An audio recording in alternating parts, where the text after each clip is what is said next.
Following a home explosion that killed 2 people in April, Governor John Hickenlooper has ordered an inspection of thousands of wells and pipelines throughout the state of Colorado. Within 30 days, inspectors must examine and test oil and gas flow lines within 1,000 feet of occupied buildings to guarantee safety and whether they are properly functioning.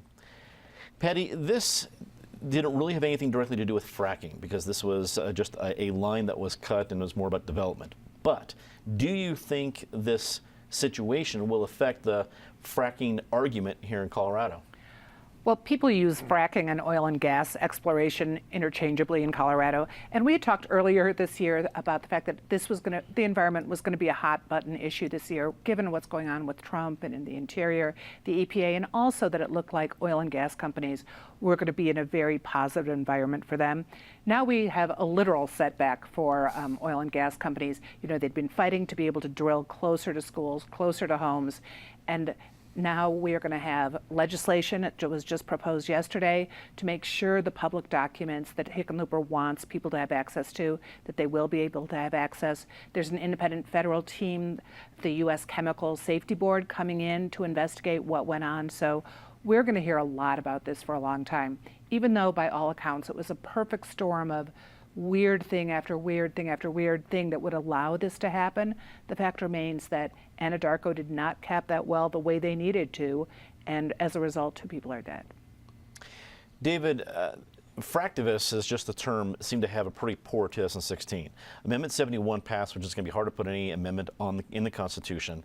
They didn't put any sort of issues on a statewide ballot, even though we thought, 2 years before, we thought there was going to be 11 of them. Does this give new energy to that movement in Colorado that has seen an uptick in years past? Well, sure. As one of the reasons there was a march a couple of weeks ago was the March for Science, was because there are so many people who are willfully ignorant of science and in fact hostile to it. And people who say, well, because this line delivering energy to a residence had a leak in it and that caused an explosion, that's shows that therefore it's too dangerous to do fracking, which is something that occurs thousands of feet underground. There's no relation between the one and the other, except in the sense that fracking happens to be the most economical way to get energy buried deep beneath the earth up to the surface so we can use it. If people are so afraid of natural energy like gas or oil, buy a house without a hookup. Then you won't have to have the problem.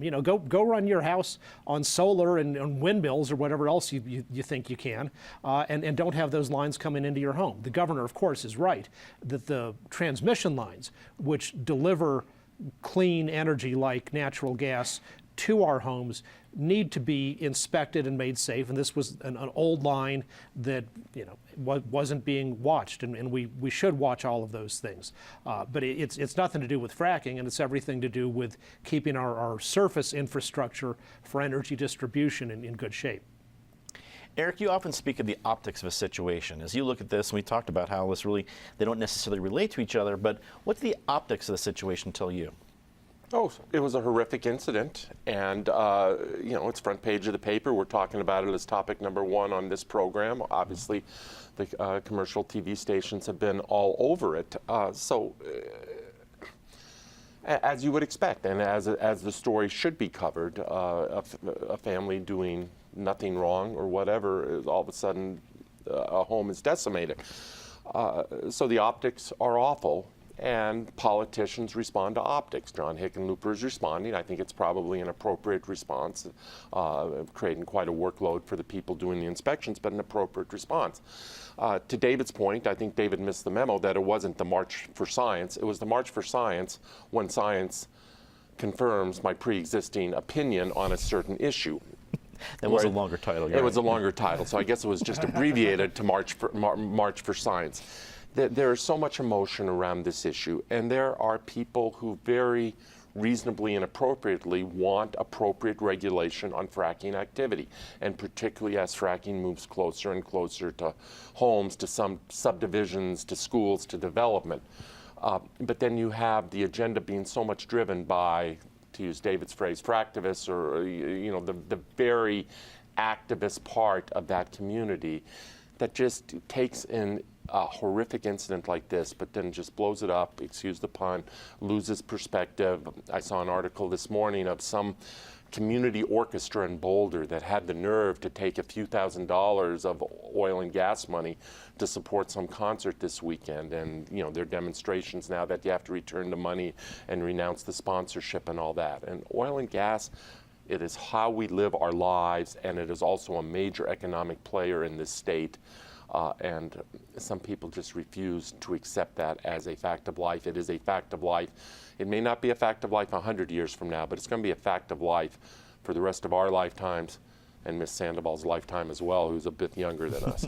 Well, speaking of Miss Sandoval, Justine, we talked about the 2018 campaign. We're going to have some statewide races, governor and the whole slate there.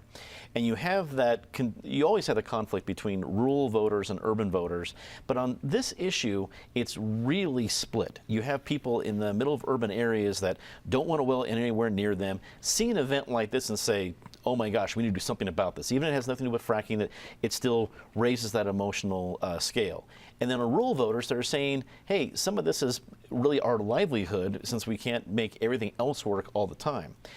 Do you think this will be a bigger deal as we get down the road because of these statewide campaigns? I definitely think it will be a bigger deal than it already is. And I know a lot of my environmental friends might not agree with me right now, but oil and gas is an integral part of Colorado's economy, and it's here to stay, and it's part of our infrastructure.